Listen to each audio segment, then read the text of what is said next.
ఓం మహాగణాధిపతయే నమః. ఓం గురుభ్యో నమః. ఓం శ్రీమాత్రే నమః. పరమేశ్వర స్వరూపమైనటువంటి జ్యోతిష, వాస్తు మరియు ఇతర అనేకమైనటువంటి శాస్త్రములను మనకు అందించినటువంటి మహర్షులకి నమస్కారం. హయగ్రీవ హయగ్రీవ హయగ్రీవేతి ఉపదేత్తస్య నిస్సరతే వాణి జన్హుకన్యా ప్రవాహవత్. అరుణాం కరుణాతరంగితాక్షీం ధృతపాశాంకుశపుష్పబాణచాపాం అనిమాదిభిరావృతాం మయూకైః అహమిత్యేవ విభావయే భవానీం. శ్రీమాత్రే నమః. ప్రేక్షకులకి ఆ లలితాంబిక అమ్మవారి యొక్క అనుగ్రహం పరిపూర్ణంగా కలగాలని మనస్ఫూర్తిగా కోరుకుంటూ మనం ఈరోజు చెప్పుకోబోయేటువంటి టాపిక్ ఏమిటి అంటే, ప్రతి కుటుంబంలో కూడా తల్లి, తండ్రి, పిల్లలు కావచ్చు, అన్నదమ్ములు కావచ్చు, మేనమామ కావచ్చు, అలాగా ఒక రిలేషన్స్ అనేవి ఉంటాయి. ఆ రిలేషన్స్లో మన పూర్వజన్మ కర్మ ఆధారంగా ఒక రిలేషన్తో మనకి ఇబ్బంది ఉంటుంది, ఒక రిలేషన్తో చాలా బాగుంటుంది. ఎందుకు అలా అవుతుంది అంటే, మనం పాస్ట్ లైఫ్లో చేసుకున్న కర్మ. కొంతమందికి జీవిత భాగస్వామితో ఇబ్బంది ఉంటాయి, కొంతమందికి అన్నదమ్ములతో, కొంతమందికి మేనమామతో, లేకపోతే కొంతమందికి ఆడపడుచులతోని, కొంతమందికి మదర్తో కూడా ఉంటుంది. అది చాలా దారుణమైనటువంటి కాంబినేషన్. కొంతమందికి ఫాదర్తో ఇబ్బంది ఉంటుంది. అయితే ప్రతి లగ్నానికి కూడా ఆ యొక్క కాంబినేషన్ ఎందుకు ఏర్పడుతుంది, దానికి పరిహారం ఏం చేసుకోవాలి, బాగుండాలంటే ఏం చేయాలనేటువంటి చెప్తాను. ఒకటి, మీరు వీడియోని కనుక లాస్ట్ వరకు చూసినట్లయితే జన్మజాతకం తెలియని వాళ్ళకి, డేట్ ఆఫ్ బర్త్ తెలియని వాళ్ళకు కూడా ఏం చేసుకోవాలి అనేది కూడా చెప్తాను. దీంతోపాటు ఇందులో వాస్తుకి సంబంధించినటువంటి పరిహారం కూడా చెప్తాను. వృశ్చిక లగ్నము, వృశ్చిక రాశి. వృశ్చిక లగ్నంలో జన్మించారు అంటే మీ యొక్క లగ్నానికి ఉండే స్పెషాలిటీ ఏమిటి అని చెప్పి చూసుకున్నట్లయితే, మీకు భగవంతుడు ఇచ్చిన గొప్ప వరం ఏంటంటే కాంపిటీషన్, సెల్ఫ్ కాంపిటీషన్ ఎక్కువగా ఉంటుంది. అంటే నేను నాతోనే పోటీ పడతా, ఏ విషయంలో అయినా నేను పోటీ పడతాను అనేటువంటి వృశ్చిక లగ్నానికి ఉంటుంది. అది ఒక్కోసారి బయటకు కనబడుతుంది, కొన్నిసార్లు కనబడదు. కొన్ని లోతైనటువంటి విశ్లేషణలు, లోతైనటువంటి సంఘటనలు వాళ్ళ లైఫ్లో తీసుకుంటే అప్పుడు అర్థమవుతుంది, ఎస్ వీళ్ళు కాంపిటీషన్కి ఎక్కువ ప్రాధాన్య పాత్ర ఇస్తారు, నేను బాగా చేయాలి, నేను ఇంకా బాగా చూపించాలి నేను అనేటువంటిది ఎక్కువగా ఉంటుంది. అనేటువంటిది కాంపిటీషన్కి ఎక్కువ ప్రాధాన్యం చూపిస్తుంటారు. మరి మీకు ఈ గొడవ ఎక్కడ వస్తుంది అంటే దీనివల్లే వస్తుందండి. న్యాచురల్గా కుజుడు గొడవ కారకుడు, పోటీ పడడం వల్ల వస్తూ ఉంటుంది. అయితే పోటీ పడడం వల్ల వస్తుంది, పోటీ పడడం మానేద్దామా, అది కుదరదు. లైఫ్లో స్కార్పియో లగ్నం వాళ్ళు పోటీ పడకుండా ఉండడం జరగదు. అది ఎలా అంటే, చిన్న ఎగ్జాంపుల్ చెప్తా చూడండి. ఒక బంగారం మెరుస్తుంది, మెరవద్దంటే మెరవకుండా ఆగదు. వజ్రం మెరుస్తుంది, ఆగదు. న్యాచురల్ అది. గుర్రం పరిగెడుతుంది. అంటే నేను అనేది ఏంటంటే, ఒక తాబేలు తత్వం కలిగి ఉంటుంది, జింకలా పరిగెట్టలేదు. ఒక జింక తాబేల్లా నడవలేదు.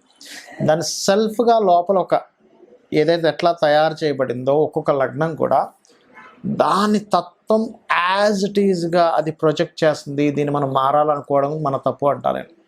మరి ఇక్కడ సిబ్లింగ్ వరుస వాళ్ళతో గొడవలేం పెద్దగా ఉండవు, కానీ ఈ లగ్నం వారికి ఇక్కడ ఎక్కువగా ఇచ్చేది ఏంటి అంటే, కొంచెం జీవిత భాగస్వామి విషయంలో కొంత జాగ్రత్త పడుతూ ఉండాలి.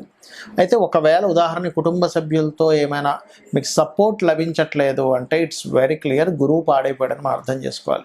కుటుంబ సభ్యులతో కానీ చిల్డ్రన్తో కానీ మీకు జూపిటర్ పాడయ్యాడా, చిల్డ్రన్ సపోర్ట్ చేయరు, చిల్డ్రన్ మిమ్మల్ని వ్యతిరేకిస్తుంటారు.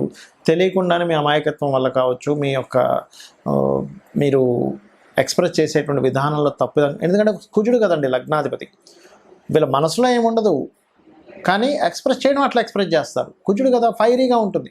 కానీ కన్నింగ్, ఎవరికైనా ఉదాహరణకు చెప్తున్నా, మెంటాలిటీ ఉంది అనుకుందాం, వాళ్ళు బయటికి మాత్రం నవ్వుతూ నాన్న అలా కాదు నాన్న అంటారు, కానీ లోపల ఉన్నటువంటి ఆలోచనలు వేరుగా ఉంటాయి వాళ్ళకి. ఇది అర్థం అవ్వడానికి వీళ్ళ జీవితం పెట్టాల్సింది వేరే వాళ్ళకి. సో ఇక్కడ ఈ కుజుడు తత్వం ఇది. స్కార్పియో లగ్నాల్లో జన్మించారు, వీళ్ళు ఎక్స్ప్రెస్ ఇట్లాగే చేస్తారు, కఠినంగానే ఉంటాయి, కొన్నిసార్లు కాంపిటేటివ్గానే ఉంటాయి. మనం అర్థం చేసుకుంటే వీళ్ళతో కమ్యూనికేషన్ బ్రహ్మాండంగా చేయగలుగుతాం. అయితే ఇక్కడ ఒకవేళ అన్నదమ్ములతో కనుక వీళ్ళకి ఇబ్బంది వస్తుంది అంటే ఇట్స్ వెరీ క్లియర్, వీళ్ళకి శని పాడయ్యాడని అర్థం చేసుకోవాలి. మరి జీవిత భాగస్వామితో రిలేషన్స్ బాగాలేవు, శుక్రుడు పాడవుతాడు, అప్పుడు ఏం చేయాలి? ఇక్కడ అన్నదమ్ములతో ఇబ్బంది వస్తుంది అంటే వెంకటేశ్వర స్వామి ఆరాధన, జీవిత భాగస్వామితో ఇబ్బంది వస్తుందంటే లక్ష్మీదేవి యొక్క ఆరాధన, లక్ష్మీ గణపతి యొక్క ఆరాధన చేస్తూ ఉండాలి. మరి అత్తగారితో ఇబ్బంది వస్తుంది అంటే అసలు న్యాచురల్గా రాదు స్కార్పియో లగ్నం వారికి. ఒకవేళ వచ్చింది, రవి దారుణంగా పాడయ్యాడు, అప్పుడు ఏమవుతుంది, అత్తగారు డామినేషన్ చేస్తుంది, నేను ఎందుకు తగ్గాలి, ఆవిడ అట్లా చేస్తున్నా, నేను ఇట్లా చేస్తా అని వెళ్ళిపోతూ ఉంటుందండి. ఒక తారాస్థాయికి వెళ్ళిపోతుంది. అసలు రాజకీయాల్లో కూడా అంత గొడవలు ఉండవేమో అనిపిస్తుంది.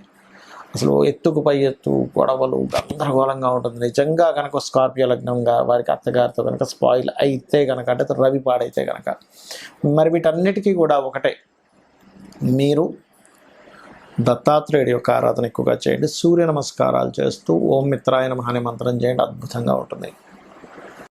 ఇక్కడ ఒక విషయం గుర్తుపెట్టుకోండి, మనకి జన్మజాతకం ఎంత ప్రభావితం చేస్తుందో రిలేషన్స్ విషయంలో వాస్తు కూడా అంత ప్రభావితం చేస్తుంది. అయితే ఇది ఏ దిశను చూసుకోవాలి? ఇక్కడ పర్టికులర్గా సోషల్ కమ్యూనికేషన్స్ లేదా ఇంట్లో ఉండే వాళ్ళందరి సఖ్యతని చూసుకునేటువంటి దిశ తూర్పు. ఎందుకండి తూర్పు? తూర్పుకి అధిపతి ఎవరు? తూర్పుకి సూర్య భగవానుడు అధిపతిగా చెప్తూ ఉంటారు. అలాగే ఇంద్రుడిగా చెప్తూ ఉంటారు. మన ఇంద్రియాలు, ఇంద్రుడు అంటే ఎవరు? మన ఇంద్రియాలకు సంబంధించిన ఇంద్రుడు. మనం గనక ఒక రిలేషన్స్ని కరెక్ట్గా మనం అర్థం చేసుకుంటూ ఉంటే అందరూ కలిసి ఉంటారు. సూర్య భగవానుడు ఎందుకు ఇచ్చారు తూర్పుకి అంటే, తూర్పును ఉదయించేటువంటి సూర్యుడు అనే కాకుండా, తూర్పు సూర్యుడు న్యాచురల్ ఫిఫ్త్ లార్డ్, అంటే ఒక బాధ్యతగా ఉండేటువంటి, ఒక అడ్మినిస్ట్రేషన్ చేసేటువంటి లక్షణం ఉన్నటువంటి గ్రహం సూర్య భగవానుడు. ఈ తూర్పు భాగం కనుక మీకు మీ వాస్తులో పాడైంది, ఖచ్చితంగా ఏమవుతుంది? ఇంట్లో రిలేషన్స్ పాడవుతాయి. తల్లికి తండ్రి, తల్లికి కూతురికి, తండ్రికి కొడుకుకి, వీళ్ళందరితోనే ఏదో ఒక డిస్టర్బెన్స్ అనేది క్రియేట్ అవుతుంది. మరి దీనికి ఏమిటి పరిహారం? It's very clear. తూర్పు భాగంలో లైట్ గ్రీన్ కలర్ ఉండేలా చూసుకోండి, రెడ్ కలర్ రాకుండా చూసుకోండి. ఇట్లా కొన్ని ఉంటాయి. సో ఫస్ట్ ఆఫ్ ఆల్ ఏంటంటే, మీరు లైట్ గ్రీన్ కలర్ పెట్టుకొని అక్కడ మీరు చేయవలసినటువంటిది ఏమిటి అని చెప్పి చూసుకున్నట్లయితే, పర్టికులర్గా మీరు రాముడి యొక్క పట్టాభిషేకం బొమ్మ ఒకటి పెట్టండి. ఇది అయితే మరి ఇందులో మళ్ళీ రకరకాల వేరియేషన్స్ వస్తుంటాయి. అట్లాగా భార్యతో పడట్లేదండి అంటే ఆగ్నేయము నైరుతి కూడా పాడైందని మీరు అర్థం చేసుకోవాలి. అలా కాదండి, మాకు కొన్ని మనీ మ్యాటర్స్ వల్లే ఎక్కువ ఇబ్బంది వస్తుంది, ఇంట్లో రిలేషన్స్తోని కొత్త అవకాశాలు ఇంట్లో ఉండే వాళ్ళ వల్ల నేను ఇబ్బంది పడుతున్నాను అన్నప్పుడు, ఎవరైనా బంధువర్గంలో మేనమామ, మామయ్య వీళ్ళ వరుస వల్ల వస్తుందంటే కొంత నార్త్ కూడా పాడవుతుందని అర్థం. మదర్తో నాకు ఎప్పుడు ఇబ్బంది వస్తుందంటే, మీ జన్మ జాతకంలో ఖచ్చితంగా తల్లికి కారకుడైన చంద్రుడు అండ్ ఫోర్త్ లార్డ్ పాడయ్యాడు, దాంతోపాటు వాయువ్యం కూడా పాడైందని మీరు చెక్ చేసుకోవాలి. అప్పుడు ఏమవుతుంది? వాయువ్యానికి అధిపతి చంద్రుడు కాబట్టి మదర్తో వస్తూ ఉంటుంది ఇబ్బంది అనేటువంటిది. అదేవిధంగా అన్నదమ్ములతో ఎక్కువ గొడవ వస్తుందండి నాకు, సౌత్ ఖచ్చితంగా పాడవుతుంది, ఎందుకంటే సౌత్కి కారకుడు కుజుడు, చెక్ చేసుకోండి. అయితే ఇక్కడ జన్మజాతకం లేని వాళ్ళు కూడా చేసుకోవాల్సింది సూర్య నమస్కారాలు. ఒకటి, సూర్య భగవానుడి దగ్గర దీపారాధన చేయడము, అదేవిధంగా ఆదిత్య హృదయ పఠనం చేసుకోవడం, ఇవి ఖచ్చితంగా పాటించాలి. మరొక విషయం ఏంటంటే, ఇక్కడ మీ పర్సనల్ చార్ట్లో పర్టికులర్గా ఇప్పుడు మనం ఒక్కొక్క లగ్నంతో చెప్తూ వచ్చాం. సో మీ పర్సనల్ చార్ట్లో పర్టికులర్ లగ్నానికి ఆ యొక్క కారకుడు దేని ద్వారా కంబస్ట్ అయ్యాడు, దేని ద్వారా సపోర్ట్ అయ్యాడు అనేటువంటి దాన్ని ఫస్ట్ ఆఫ్ ఆల్ మీరు చూసుకోవాలి. ఆటోమేటిక్గా అది చూసుకొని దానికి సంబంధించిన దానం ఇవ్వడము, మంత్రం చేసుకోవడం చేస్తే ఖచ్చితంగా ఫలిస్తుంది. అయితే అందరికీ కూడా ఒకటే మాట చెప్తాను, ఇది ఛాలెంజింగ్గా చెప్తున్నాను.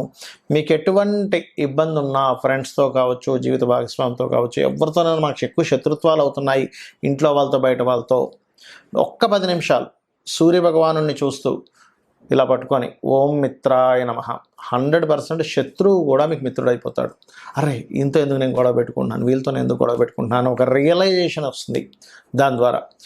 అలాగే ఇక్కడ ఇంకొక విషయం ఏంటంటే, మీకు దగ్గరలో గోశాల కనుక ఉన్నట్లయితే గోవుకి వెళ్ళి ఆదివారాలు ప్రత్యేకంగా గోధుమ రవ్వ తినిపించండి.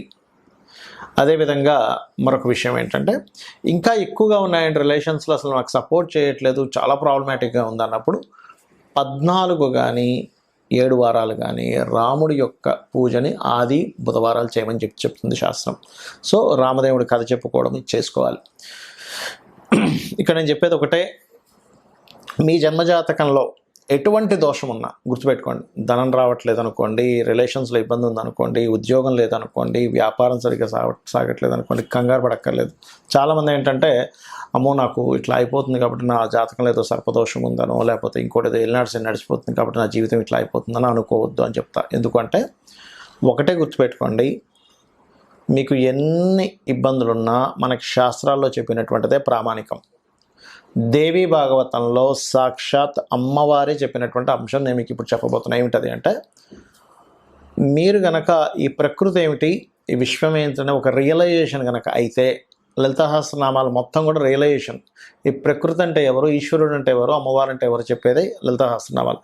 కనబడుతున్న ప్రతి వస్తువు ఈశ్వరుడు, అందులో ఉన్నటువంటి శక్తి అమ్మవారు అని మీరు రియలైజ్ అయ్యి అమ్మవారిని నమ్ముకొని, నాకేంటి మా అమ్ముందని ఎలా నమ్ముతాము, చంటి పిల్లవాడు అమ్ముందని ఎలా నమ్మి హాయిగా నిద్రపోతుంటాడు, అలాగే నాకేంటి అమ్మవారు ఉంది అనేటువంటి భావనతో ఎవరైతే నిత్యము లలిత చేసుకుంటూ, లలిత సహస్రనామాలు చేసుకుంటూ, ప్రకృతిలో ఉన్న ప్రతిదీ ఈశ్వర స్వరూపంగా భావిస్తూ వాళ్ళ పని వాళ్ళు చేసుకుంటూ వెళ్ళిపోతుంటారో, పక్కవాడ అదంటున్నాడా, లేకపోతే ఈ సొసైటీ ఇలా మారిపోతుందనా, లేకపోతే ఇంకోటి అవుతుందనా అనేటువంటి ఆలోచనలు పక్కన పెట్టి మన బాధ్యత మనం చేసుకుంటూ అమ్మవారిని నమ్ముకుంటూ వెళ్తున్నారా, మీ యొక్క తలరాతని అమ్మవారే మారుస్తుంది అనేటువంటి శాస్త్రంలో ఉన్నటువంటి పచ్చి నిజం. కాబట్టి ఇది ఫాలో అవ్వండి. ఆ లలితాంబిక అమ్మవారి యొక్క అనుగ్రహం మీరు పరిపూర్ణంగా పొందాలని మనస్ఫూర్తిగా కోరుకుంటూ శ్రీమాత్రే నమః.